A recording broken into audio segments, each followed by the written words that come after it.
Olá, tudo bem? Eu sou a Prof. Aline, da equipe Action, e estou aqui para falar para vocês um pouquinho hoje sobre a flexibilidade. Muitos alunos nos perguntam o que é flexibilidade, como trabalhar ela e qual é a importância dela no dia a dia ou no treinamento. A flexibilidade é a capacidade de fazer a maior extensão de uma articulação, ou seja, conseguir alongar o máximo de amplitude do músculo livre de qualquer dor ou restrição. A flexibilidade é considerada uma capacidade física, ela está relacionada com a saúde e ela pode ser treinável. Por exemplo, quanto mais eu treinar, mais eu fazer exercícios e treinos de flexibilidade, mais ganhos dela eu terei. Ela é muito específica, ela pode variar de pessoa para pessoa ou até mesmo de uma pessoa para outra. Ou seja, eu posso ser mais flexível em uma articulação do que em outra, ou ser mais e menos flexível que outra pessoa, por exemplo. A flexibilidade é muito importante tanto para atletas quanto para pessoas sedentárias. Se ela estiver comprometida, pode interferir lá no desempenho esportivo do atleta e também nas atividades diárias da pessoa sedentária. Nesse vídeo a gente vai falar um pouquinho sobre os tipos de flexibilidade e as formas de desenvolvimento e execução. A gente vai falar da geral, da específica, da ativa, da passiva e da estática. A geral é observado todos os movimentos de todas as articulações. A específica é a capacidade de realizar um ou dois movimentos de determinadas articulações para algum movimento específico. A ativa, ela é realizada através da contração do músculo agonista e o relaxamento do antagonista. Um exemplo é quando a gente faz a flexão de braço, o músculo agonista é o bíceps e o antagonista é o tríceps. Ou seja, esses músculos atuam em forças contrárias. A flexibilidade passiva é necessário a ajuda de outra pessoa ou de acessórios ou de máquina para ser realizada e ela é sempre maior do que a ativa.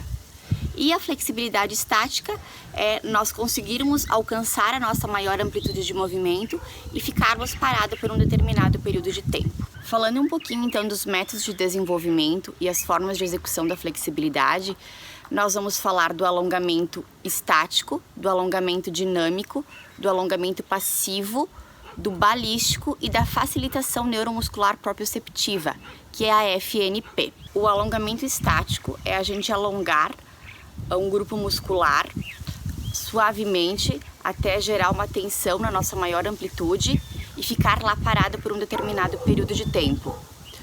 O alongamento passivo, a gente precisa da ajuda de terceiros para ser realizado. Também deve ser realizado de forma lenta e suave até alcançar maior amplitude e ficar parado. Pode ser a ajuda de pessoas, de máquinas, de acessórios ou até mesmo do peso corporal. O alongamento dinâmico é o alcance de forma voluntária, de forma dinâmica. O alongamento balístico é de forma da combinação de movimentos das articulações de forma rápida, explosiva e repetitiva. E a facilitação neuromuscular proprioceptiva, que seria a FNP, é a combinação de alternância de contração e relaxamento dos músculos agonistas e antagonistas, ou seja, eles atuam em forças contrárias. Para a realização deste alongamento, é necessário de ajuda de uma pessoa para fazer e essa pessoa tenha um certo conhecimento do método. Muitos são os fatores que influenciam na flexibilidade. Eles podem ser endógenos ou exógenos. Falando um pouquinho dos endógenos, nós temos a idade. Geralmente, pessoas mais velhas têm menos flexibilidade que as mais novas, mas isso não é regra, depende se ela treina ou não flexibilidade. O sexo, mulheres tendem a ter mais flexibilidade que os homens por terem menos tecidos densos. O estado de condicionamento físico da pessoa, se ela é treinada ou não, se ela faz treinos de flexibilidade ou não. A individualidade biológica, onde entra a estrutura óssea, a tonicidade, a elasticidade muscular e o tônus muscular.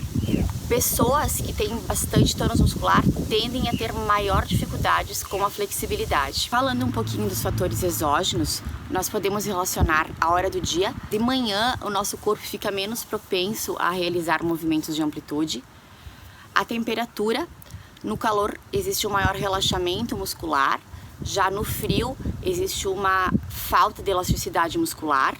E o exercício físico, Exercícios de alongamento, de aeróbio, de mobilidade tendem a facilitar a flexibilidade.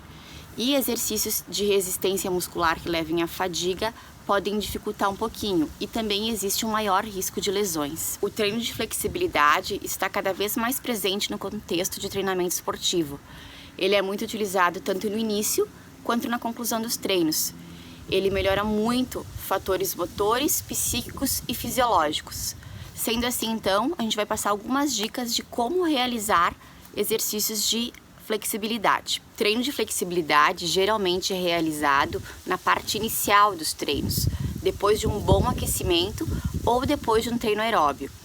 Não recomendamos que seja feito flexibilidade depois de um treino de resistência muscular que leve à fadiga, pois isso pode causar ou aumentar o risco de lesões. Os exercícios devem ser realizados em posturas confortáveis e equilibradas, que não gerem tensão muscular e sim um relaxamento. Geralmente são realizadas 3 a 5 séries para cada grupo muscular, de 2 a 3 vezes por semana.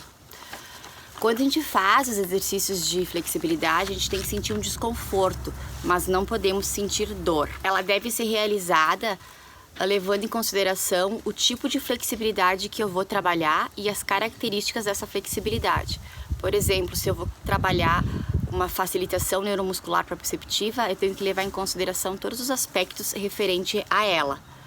Por isso, é muito importante ter um treino de flexibilidade bem planejado, orientado. Ele deve ser feito de forma segura, progressiva e duradoura. Por isso, nós da Action acreditamos na importância de mantermos bons níveis de flexibilidade do nosso corpo.